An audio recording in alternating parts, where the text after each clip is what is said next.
दर्शकवृन्द नमस्कार। कार्यक्रम सन्दर्भको आजको श्रृङ्खलामा यहाँहरूलाई हार्दिक स्वागत छ। सन्दर्भको आजको श्रृङ्खला तिहार हिन्दूहरूको घर आँगनमै आइरहँदाखेरि तिहारमा सबैभन्दा बढी बिक्री हुने र तिहारको एउटा बहारको रूपमा र रौनकको रूपमा लिइने फुलको पर्व हो। यो तिहारलाई फुलको पर्वका रूपमा पनि परिभाषित गर्ने गरिन्छ र यति बेला भाइटिकाका निम्ति होस् वा घर सजाउनका निम्ति होस् वा अन्य कुनै कार्यालयहरू सजाउनका निम्ति वा अन्य संस्था सजाउनका निम्ति बजारमा फुलको बिक्री वितरण अलिकति बढी हुने गर्दछ र आजको दिनसम्म आइपुग्दा नेपालमा उत्पादन हुने फुलहरूले हाम्रो नेपालको उत्पादनले नेपालीहरूका लागि चाहिँ धानेको छ त आजको दिनको अवस्था कस्तो छ? वर्षेनी रूपमा विदेशबाट अर्थात् भारतबाट आयात गरिने फुलहरूमा नेपाल आजको दिनसम्म आइपुग्दा कतिको आत्मनिर्भर बन्यो र विशेष गरी यस वर्ष करिब 15 लाख मालाको बिक्री हुने एउटा अनुमान गरिएको छ र त्यति माला कोरोना सङ्क्रमण कोभिड-19 का कारण केही असहज हुन्छ कि फुल व्यवसाय गर्ने किसानहरू यस वर्ष कतिको मर्कामा परे, यी यावत प्रसङ्गहरूलाई आज हामी कोट्याउने प्रयत्न गर्दैछौँ, जसका निम्ति कुमार कसजु श्रेष्ठ उहाँ चाहिँ फ्लोरिकल्चर एसोसिएसन नेपालका अध्यक्ष पनि हुनुहुन्छ। म उहाँसँग कुराकानी गर्दैछु। श्रेष्ठजी, यहाँलाई स्वागत छ। धन्यवाद। आराम हुनुहुन्छ? ठिक छु। तिहार नजिकिएको छ, घर आँगनमै आइपुगेको छ। यहाँलाई तिहारको धेरै धेरै शुभकामना। हजुर, शुभकामना। हजुर, यस वर्ष फुलको आयात कस्तो छ? फुल नै नबिक्ने अवस्था हो कि कोरोना सङ्क्रमणले गर्दाखेरि केही असहज परिस्थिति पनि निम्ति आएको छ? के छ अवस्था? यस्तो छ, अब फुलै बिक्री नहुने भन्ने त हुँदैन। किन भन्दाखेरिलाई हामीले यो कोभिडको भित्र पनि हामी फुल बेचिरहेको थियौँ केही मात्रामा। जसरी चाहिँ हाम्रो चाहिँ अब मठ मन्दिरहरूमा फुल पूजाआजा हुन्छ, हरेक घरमा चाहिँ तपाईँको हाम्रो दिनको सुरुवात चाहिँ तपाईँको फुलबाट हुन्छ। फुल टिपेर चाहिँ हामी भगवानको पूजा आराधना गर्छौँ। हरेक धर्मका सम्प्रदायका मान्छेहरूले आफ्नो भगवानको लाई चाहिँ फुल चढाएर चाहिँ मतलब दिनको सुरुवात गर्छ। त्यो चाहे चाहिँ हामी हिन्दू धर्मका कुरा गरौँ, चाहे चाहिँ इसाईका कुरा गरौँ, अथवा मुस्लिम अथवा बुद्धिस्ट जुनसुकै कुरा गर्दाखेरि पनि धेर थोर चाहिँ नि पूजाको के अरे मतलब चाहिँ उहाँहरूले जुन पूजा आराधना गर्छन् त्यसमा चाहिँ फुलको प्रयोग हुन्छ। त्यस कारणले गर्दाखेरि चाहिँ यो कोभिडभित्र पनि हामी फुल उत्पादन गरिराखेका छौँ र फुलको चाहिँ नि थोरै भए पनि हामीले व्यापार गरिराखेका छौँ। त्यो हिसाबले हेर्दाखेरि चाहिँ यो वर्ष चाहिँ अब मतलब यो कोभिडभित्र चाहिँ हाम्रो चाडपर्व परेको छ। योभन्दा अगाडि लगतै गएको दसैँमा चाहिँ त्यति धेरै मतलब चाडपर्वको जुन रौनक जुन हामी सामान्य दिनहरूमा देखिन्थ्यो त्यो देखिएन। त्यस कारणले गर्दाखेरि यो तिहारमा पनि अब रौनक त्यति धेरै हामी सामान्य दिनमा जस्तो त नहोला। यद्यपि हामी नेपाली हौँ, हामी चाहिँ हरेक समयलाई हामी चाहिँ मतलब चाहिँ त्यसलाई चाहिँ जस्तोसुकै विषम परिस्थितिलाई पनि कायसमा लिने चाहिँ क्षमता राख्दछ र यसमा चाहिँ तपाईँको अलिकति चेतनशील भएर यो चाहिँ पर्व त मनाउँछौँ। त्यसमा अब धेरै प्रयोग गर्थ्यो भने अहिले थोरै प्रयोग गर्ला, धेरै खरिद गर्थ्यो भने थोरै खरिद गर्ला, गर्नु त गर्छ। फुलको अवस्था चाहिँ जस्तो स्वदेशकै उत्पादनले चाहिँ माग धान्न सक्छ या चाहिँ विदेशबाट आयात गर्नुपर्ने अवस्था आजको दिनमा आइपुग्दा के छ? अब हामीले त विगत चाहिँ हामी यो मतलब 1.5 दशकको चाहिँ नि वस्तुस्थिति हेर्दै गर्दाखेरि चाहिँ विश्लेषण गर्दै गर्दाखेरि हामी आत्मनिर्भरको चाहिँ नि हामी छेउछेउमा पुगिसकेका छौँ। किन भन्दाखेरिलाई हामीले यो 3 दशकको तथ्याङ्क हामीले हेर्दाखेरि 2051 देखि अहिले 77 सम्म हामीले चाहिँ हेर्दाखेरि लगभग चाहिँ नि तपाईँको 51 तिर चाहिँ हामी 80% वस्तु पुष्पजन्य वस्तुहरू चाहिँ हामी आयात गर्थ्यौँ, 20% चाहिँ हामी आन्तरिक उत्पादन गर्थ्यौँ। अहिले हामी चाहिँ यो 77 सम्म आइपुग्दाखेरि चाहिँ हामी 91% चाहिँ हामी आन्तरिक उत्पादन गर्छौँ र अहिले चाहिँ 9% मात्रै आयात गरेर देख्छौँ हामी। तर अब यो वर्षको तिहारमा चाहिँ हामी फुल चाहिँ आयात गर्दैनौँ। किन भन्दाखेरि हामीले चाहिँ प्रशस्त रूपमा चाहिँ नि सयपत्री चाहिँ नि को व्यावसायिक उत्पादन गरेका छौँ।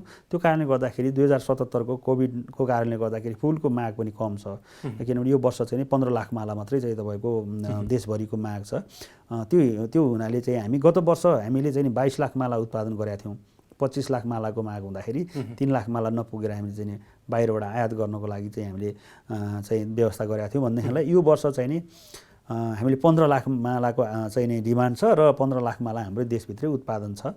यसमा चाहिँ तपाईँको चाहिँ नि यो वर्ष हामी चाहिँ आयात गर्दैनौँ। अनि यो सञ्चार माध्यमहरूमा यस वर्ष चाहिँ तिहार अलिकति पछाडि धकेलिएका कारणले गर्दाखेरि फुलेका सयपत्री चाहिँ बोटमै ओइलाउने अवस्था आयो, सुक्ने अवस्था आयो भनेर पनि हामीले नै समाचार सम्प्रेषण गरिरहँदाखेरि तपाईँहरूसँग यो फुललाई चाहिँ जस्तो व्यवस्थित गर्नका निम्ति अलिकति स्टोरेज गरेर राख्नका निम्ति त्यस्तो राम्रो प्रबन्ध नभइसकेको अवस्था हो नेपालको लागि? होइन, त्यो छ। स्टोर गर्नलाई चाहिँ समस्या छैन, किनभने हामीसँग प्रशस्त चाहिँ कृषि सामग्रीहरू स्टोर गर्ने चाहिँ कोल्ड स्टोरहरू छ।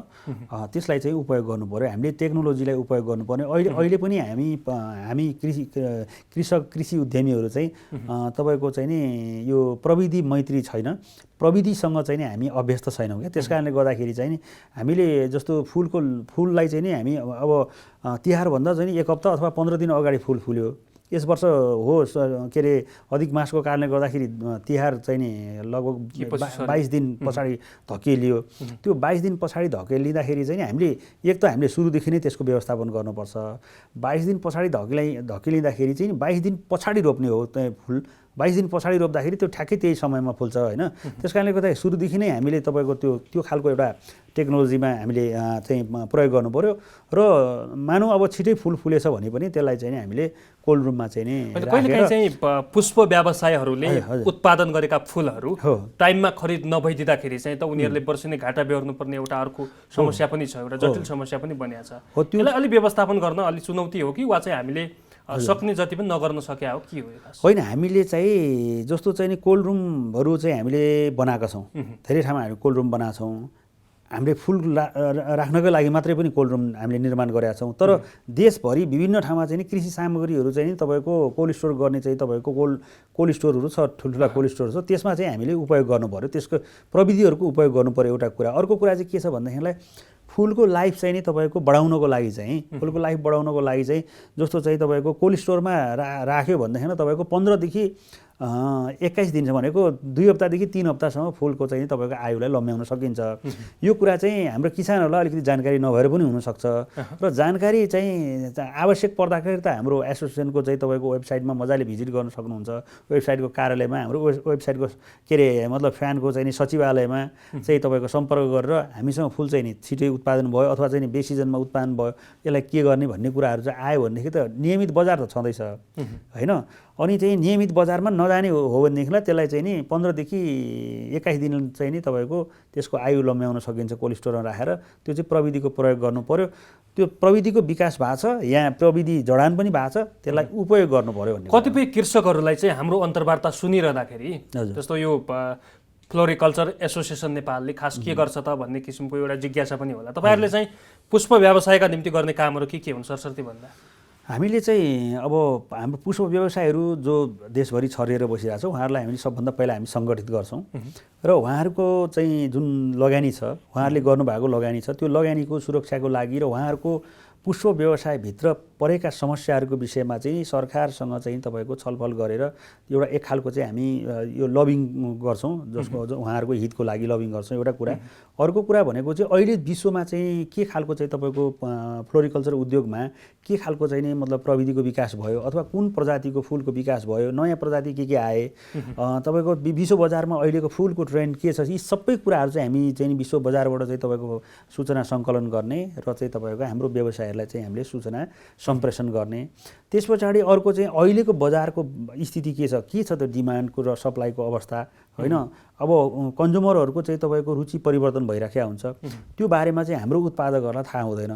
त्यो कन्ज्युमरहरूको चाहिँ तपाईँको रुचिको बारेमा चाहिँ हामी विभिन्न समयमा चाहिँ जुन मेला प्रदर्शनीहरू हामी आयोजना गर्छौँ र मेला प्रदर्शनी मार्फत चाहिँ नि हाम्रा उपभोक्ता, हाम्रा कन्ज्युमरहरूको फुलका चाहिँ नि तपाईँको उपभोक्ताहरूसँग चाहिँ नि उहाँहरूको चाहिँ मतलब चाहिँ रुचिको विषयमा हामी जानकारी लिने र त्यो खालको चाहिँ तपाईँको चाहिँ उहाँहरूलाई हाम्रो किसानहरूलाई चाहिँ नि हाम्रो उद्यमीहरूलाई चाहिँ हामीले यो खालको चाहिँ नि के अरे उपभोक्ताको रुचि छ, तपाईँहरूले यसरी उत्पादन गर्नुहोस्।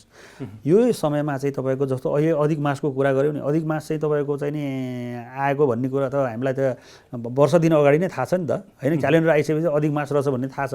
त्यो कारणले गर्दाखेरि ती चाहिँ नि अधिक मासमा चाहिँ जुन खालको कुनै पनि प्रोग्रामहरू हुँदैन हेर्नुहोस्। त्यो प्रोग्राम नहुने बेलामा हामीले फुल उत्पादन गऱ्यो भने त फुल त फाल्नु बाहेक अर्को उपाय छैन। जस्तो अहिले कोभिड आउने कुरा त हामीलाई थाहा थिएन नि त कोभिड आयो, कोभिड आइसके पछाडि हामीले जुन अब भिजिट नेपाल 2020 को लागि तयारी गरेका फुलहरू त सबै चाहिँ तपाईँको डम्पिङ गर्नु बाहेक त अर्को उपाय थिएन हामीसँग।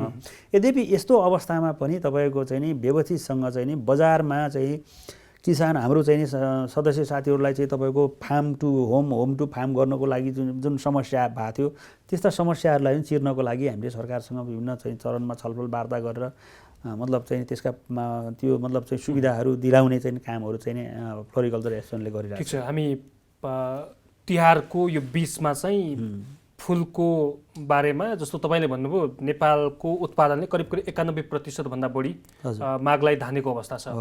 यो भनिरहँदाखेरि जस्तो मालाको प्रति माला कतिमा बिक्री गर्ने के गर्ने भन्ने पनि त यहाँहरूले निर्धारण गर्नुहुन्छ होला हैन? यसको अवस्था के छ? यस वर्ष चाहिँ ग्राहकले सस्तोमै माला किन्न पाउँछन्?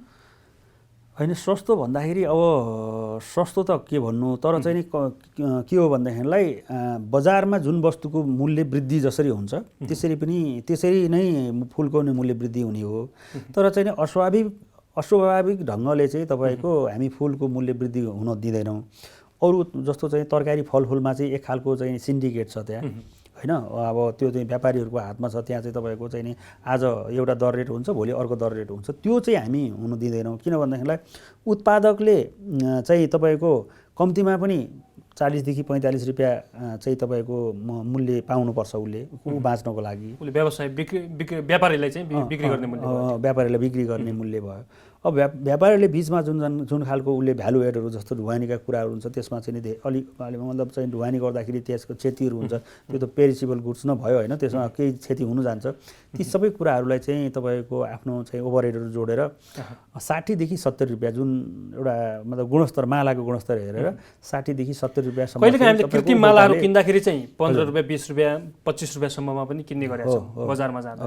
र चाहिँ त्यही फुलको माला कतिपयले 150-200 सम्म पनि हाल्ने गरेका, यो किनभने यो रसको टाइममा चाहिँ त्यति पनि तिर्ने गरेका समस्याहरू छन्। यसको जस्तो निगरानीहरू, यसको अब्जर्भेसनहरूमा चाहिँ के हुन्छ, यो कसरी हेरिन्छ? यस्तो छ सर, अब हामीले चाहिँ के हो भन्दाखेरिलाई किसानले उत्पादन गर्दाखेरि उसले यति पैसा पाउनुपर्छ र चाहिँ नि उपभोक्ताले चाहिँ तपाईँको त्यही मालाको मूल्य चाहिँ उपभोक्ताले यति तिर्नुपर्छ भनेर भनिरहेको छौँ। अब त्यसको निगरानी गर्ने, त्यसको मोनिटरिङ गर्ने होइन, त्यसको व्यवस्थापन गर्ने त फेरि चाहिँ हामी त फेरि सरकार होइन, हामी त निजी क्षेत्र हो। हामीले त एउटा समाचार सम्प्रेषण गरिदिने हो। अब त्यसलाई आधार मानेर त्यसलाई रेकगनाइज गरेर चाहिँ सरकारले चाहिँ ल चाहिँ नि उहाँहरूको जुन खालको अब बजार नियन्त्रण गर्ने निकायहरू छ, युनिटहरू छ, संयन्त्रहरू छ, त्यसलाई परिचालन गरेर चाहिँ त्यसको निगरानी गर्नु पर्यो। अर्को कुरा, फुल एउटा बहारको प्रतीक पनि हो होइन? फुल भनौँ न शान्ति, अमन चयन, स्वच्छताको एउटा प्रतिबिम्ब पनि हो। जस्तो फुलै फुल बसेको ठाउँमा भमरा डुलिरहेको हुन्छ भने चाहिँ फुलले चाहिँ मानिसको मनलाई, मस्तिष्कलाई अलिकति फरक पारिदिन्छ होइन? यति धेरै डाँडा काँडाहरू छन् नेपालमा। भौगोलिक धरातल हेर्ने हो भने तपाईँको पहाडका कतिपय बस्तीहरू, कतिपय जमिनहरू बाँझो छन्। हामीले चाहिँ हाम्रा किसानलाई व्यावसायिक खेतीतर्फ, आधुनिक प्रविधितर्फ चाहिँ लैजानुपर्छ भनेर सरकारले जुन विषयलाई उठाइरहँदाखेरि सामान्य एउटा फुल खेतीसम्म गर्न नसक्नुको कारण चाहिँ के हो? के यसमा जटिलताहरू, के झन्झटहरू छन् फुल उत्पादन गर्दाखेरि? होइन, झन्झटहरू केही पनि छैन। मुख्य कुरा चाहिँ के हो भनेदेखि अघिदेखि हामीले जुन मूल्यको बहस गरिराखेका छौँ नि, अब किसानले चाहिँ तपाईँको आफू सर्भाइभ हुने, जुन आफू बाँच्ने आधार चाहिँ नि उसले खोज्छ क्या। त्यो बाँच्ने आधार चाहिँ हामीले बनाइदिनुपर्छ। त्यसो हुँदाखेरि तपाईँको ग्रामीण क्षेत्रमा खेर गइरहेको जमिनमा हामीले चाहिँ तपाईँको किन जमिन खेर गयो त? त्यो त कुनै दिन त त्यो जमिन त आबादी थियो, सबै खेतीपाती हुन्थ्यो। त्यो उसका सन्तानले चाहिँ कृषि किन छोडे त भन्दाखेरिलाई कृषिमा उसको भविष्य नदेखेर।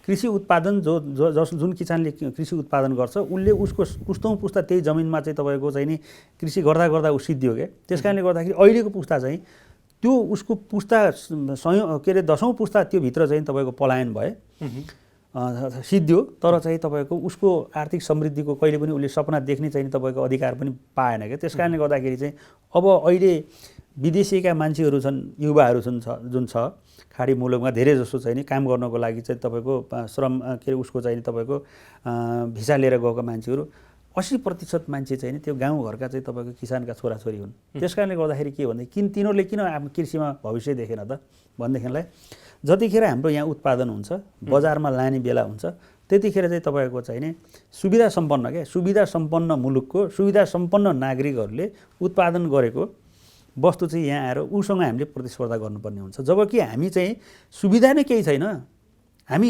गरिब मुलुक हो, विपन्न मुलुक हो, अनि त्यो विपन्न मुलुकको चाहिँ नि तपाईँ केही पनि सुविधा नपाएका नागरिकहरूले उत्पादन गरेको वस्तु कसरी प्रतिस्पर्धा गर्न सकिन्छ भन्नुहोस् त। त्यस कारणले गर्दाखेरि हाम्रो बाँझो जमिनमा उमारेको सयपत्री त्यसको मखमलीमा पनि त त्यति धेरै मेहनत मल खाददेखि लिएर अन्य कस्टहरू त्यति धेरै लाग्छ र त्यो त मल खाद हाल्नु पर्यो, त्यसलाई चाहिँ तपाईँको चाहिँ नि सिँचाइ गर्नु पर्यो होला, त्यसका चाहिँ नि अरू रोग किराहरू आउँछ त्यसको व्यवस्थापन गर्नु पर्यो, त्यसको त्यो काम गर्ने मान्छेलाई चाहिँ तपाईँको चाहिँ नि त्यसको आफ्नो पारिश्रमिक जोड्नु पर्यो, यी सबै कुरा त गर्नु पर्यो नि त होइन।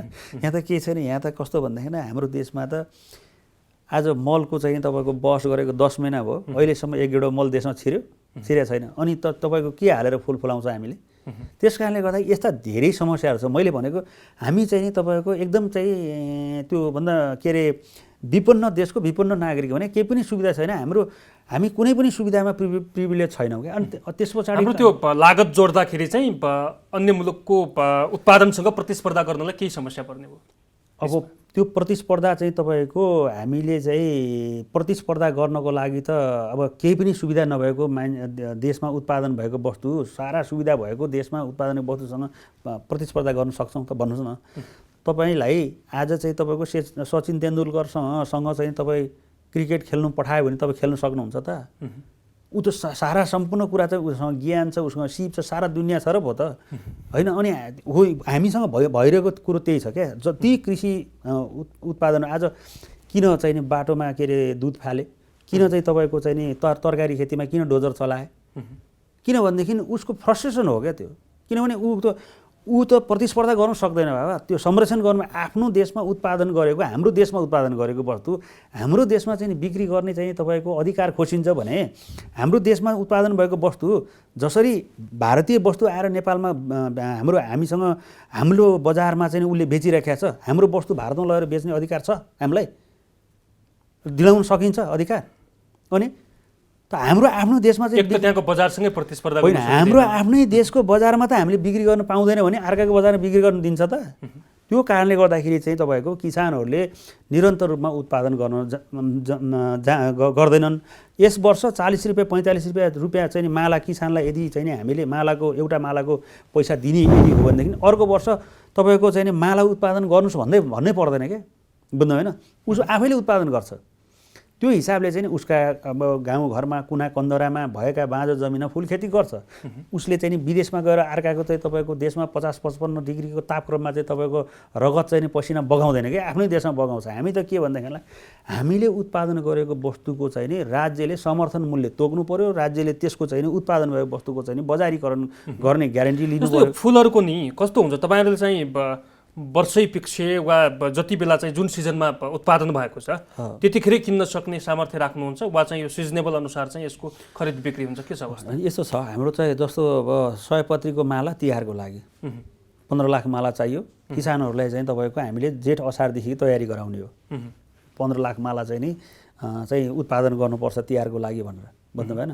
जस्तो अन्य समयमा तपाईँको मालाको चाहिँ नि नेपाल देशभरिको चाहिँ नि मालाको बजार भनेको चाहिँ तपाईँको 7 देखि 10,000 माला चाहिँ दैनिक बिक्री हुन्छ क्या, बुझ्नु भएन? त्यो निरन्तर चाहिँ माला उत्पादन गर्नु पर्यो होइन। अब तपाईँको चाहिँ नि अब सिजनै नभइकन चैत्रमा चाहिँ तपाईँको चाहिँ नि अब एकदम धेरै चाहिँ माला उत्पादन गरिदियो अथवा फुल उत्पादन गरिदियो भने चैत्रमा त केही कार्यक्रमै हुँदैन, कुनै फङ्सनै हुँदैन, त्यतिखेर उत्पादन गरिदिएर त हुँदैन। हामीले त के हो भनेदेखिलाई त्यो समय जुन बेला चाहिँ नि तपाईँको डिमान्ड हुन्छ त्यो बेला उत्पादन गराउने हो, बुझ्नु भएन? जस्तो मङ्सिरदेखि फागुनसम्म के हुन्छ, लगन हुन्छ। लगनमा चाहिँ हामी जाडोमा के हुन्छ, फुल उत्पादन हुँदैन नेपालमा हो। त्यतिखेर चाहिँ तपाईँको चाहिँ के छ भने नेपालको न्यानो ठाउँहरू पनि छ, धेरै प्रशस्त ठाउँहरू छ जो चाहिँ 8 डिग्रीभन्दा तल चाहिँ टेम्परेचर झर्दैन। त्यस्तो ठाउँमा गएर उत्पादन गऱ्यो भनेदेखिलाई जाडो मौसममा फुलको हाहाकार हुन्छ। त्यतिखेर फुल उत्पादन गऱ्यो भने बजार ग्यारेन्टी छ। अब चैत्रदेखि तपाईँको चाहिँ नि भदौसम्म चाहिँ तपाईँको कार्यक्रम एकदमै थोरै हुन्छ, त्यतिखेर फुल प्रशस्त उत्पादन हुन्छ यहाँ, तर त्यतिखेर फुल बिक्री नभएर सबै फालिरहेको हुन्छ क्या। त्यतिखेर उत्पादन गऱ्यो भने त फालिन्छ, त्यसलाई जोगाउन सकिँदैन। हो मैले भने त 2 हप्तादेखि 3 हप्ता मात्रै हो त्यस फुलको आयु बढाउने, त्योभन्दा माथि बढाउन सकिँदैन, स्टोरेज गरेर पनि त्योभन्दा बढाउन सकिँदैन। हजुर। अर्को जस्तो तपाईँले भन्नुभयो अब यो वर्ष कोरोनाले गर्दाखेरि पनि धेरै प्रभाव पारेको छ, हामी स्वदेशकै उत्पादनले पनि धान्य हैसियतमा पुगेका छौँ आजको दिनमा।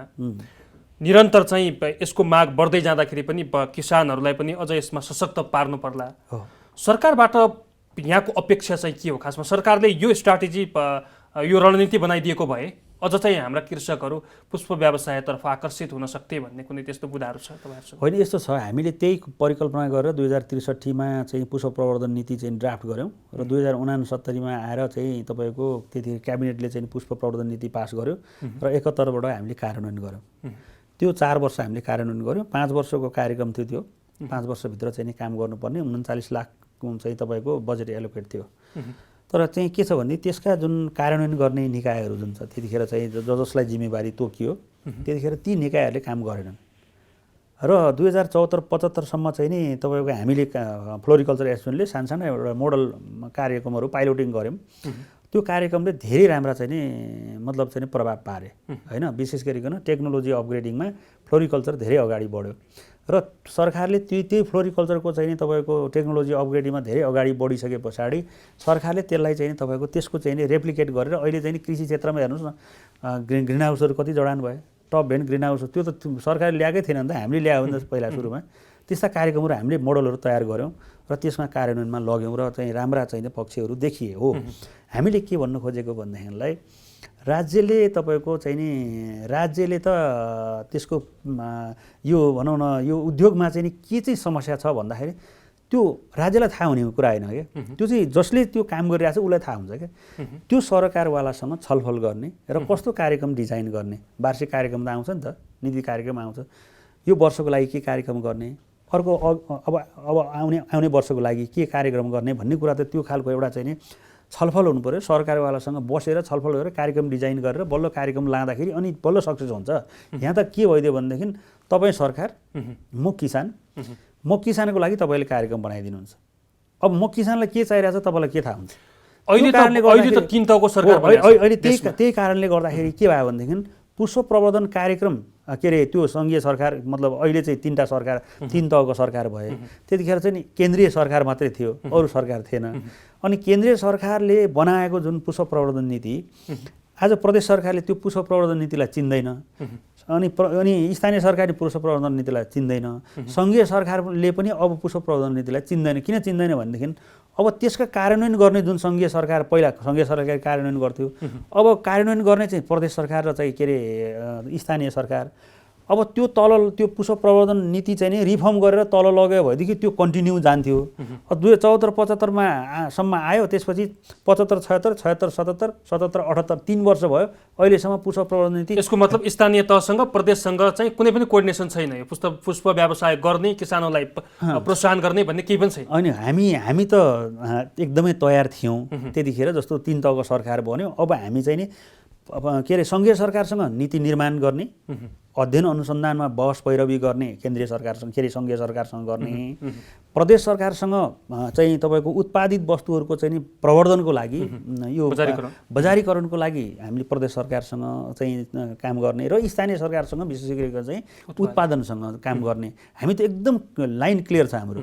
तर त्यो कुरासँग छलफल भएको छ, बहस भएको छ 3 तहका सरकारसँग वा सङ्घ सरकारसँग? अनि सङ्घीय सरकारसँग त हाम्रो बहस छलफल निरन्तर छ। प्रदेश सरकारसँग पनि सबै प्रदेश सरकारसँग त होइन, केही प्रदेश सरकारसँग बसेर कार्यक्रमका मोडल डिजाइनहरू हामीले दिएका पनि छौँ उहाँहरूसँग बसेका। तर त्यो मोडलमा चाहिँ नि कार्यक्रम चाहिँ कसले गर्नुहुन्छ भनेदेखि सरकार आफै बजेट छुट्याउनुहुन्छ, आफै कार्यक्रम कार्यान्वयन गर्नुहुन्छ र आफै मोनिटरिङ गर्नुहुन्छ। निस्किन्छ रिजल्ट। म एउटा विद्यार्थी भएँ, तपाईँ टिचर भयो, तपाईँ टिचरले केही नगर्ने, मैले नै तपाईँको म आफै पढ्ने, म आफै प्रश्नपत्र बनाउने, म आफै चाहिँ तपाईँको जहाँ दिने, अनि म आफै कपी चेक गरेपछि के हुन्छ रिजल्ट? अहिले त्यसो भइरहेको छ कि बुझ्नु भएन? त्यस कारणले गर्दाखेरि सरकारले कार्यक्रम बनाउने, त्यो कार्यक्रम बनाइसकेपछि कार्यक्रम चलाउनको लागि चाहिँ नि निजी क्षेत्रसँग सहकारी गर्ने अथवा निजी क्षेत्रलाई दिने र त्यसको चाहिँ नि त्यो कार्यक्रम चाहिँ के अरे मतलब चाहिँ कार्यान्वयन भयो कि भएन सरकारले अनुगमन गर्ने अनि त्यसको रिजल्ट हेर्ने। अनि त्यस पछाडि आगामी वर्षको लागि कार्यक्रम अरू कार्यक्रम तय गर्नलाई अझ सजिलो हुन्छ। यहाँ त के भइदियो भनेदेखिलाई कार्यक्रम चाहिँ के भनेदेखिलाई कार्यक्रमको लागि कार्यक्रम आए, त्यो पुरानो के पञ्चायती शैलीमा के कार्यक्रम। अन्तमा तपाईँ एउटा फ्लोरिकल्चर एसोसिएसन नेपालको अध्यक्षको हैसियतले हजुर यो सिजनमा जस्तो तिहारको सिजन होस्, दसैँको सिजन होस्, नयाँ वर्षको सिजन होस्, यो पिरियडमा चाहिँ पुष्प व्यवसायबाट एउटा उत्पादनकर्ता हुन्छ, उसले चाहिँ उत्पादन गर्छ, त्यहाँबाट त्यहाँ टिप्नका निम्ति पनि केही मेन पावर चाहिन्छ, त्यसपछि माला बनाउनका निम्ति मेन पावर चाहिन्छ, त्यसपछि त्यसको डिस्ट्रिब्युटका लागि मेन पावर चाहिन्छ। यो सबै कुराहरू हेर्दाखेरि चाहिँ राज्यलाई चाहिँ तपाईँहरूले गरेको योगदानलाई चाहिँ कसरी लिनुहुन्छ छोटोमा? अब यस्तो छ, हामी यो फ्लोरिकल्चर इन्डस्ट्री छ नि, आज जुन उचाइमा छौँ हामी, 700 भन्दा बढी व्यवसायीहरू सङ्गठित रूपमा काम गर्छन्। त्यो 700 व्यवसायीले लगानी गरेको जुन 6.5 अर्ब भित्र चाहिँ नि हामी लगभग चाहिँ नि 42-43 हजार मान्छेहरू प्रत्यक्ष परोक्ष चाहिँ नि संलग्न छन् हैन। 157 हेक्टरभन्दा बढी जमिनमा चाहिँ हामीले व्यावसायिक रूपमा 12 महिना चाहिँ फुल खेती गर्छौँ। अब यो छ नि, यो चाहिँ तपाईँको यो इन्डस्ट्रीको उचाइ छ नि, आज लगभग 3 अर्बको चाहिँ हाराहारीमा हामी चाहिँ नि फ्लोरिकल्चर बिजनेस गर्छौँ वर्षभरिमा। यो नितान्त चाहिँ तपाईँको निजी क्षेत्रको पहलबाट भयो भन्नु भएन।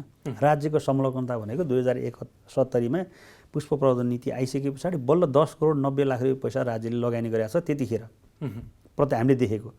अब अहिले पनि त लगानी गरेको छ नि, देशभरि खोज्दाखेरि त अहिले पनि वर्षको करोडभन्दा माथि लगानी गरेको छ भन्ला, तर त्यसको रिजल्ट खोइ त, रिजल्ट त शून्य छ हेर्नुहोस्।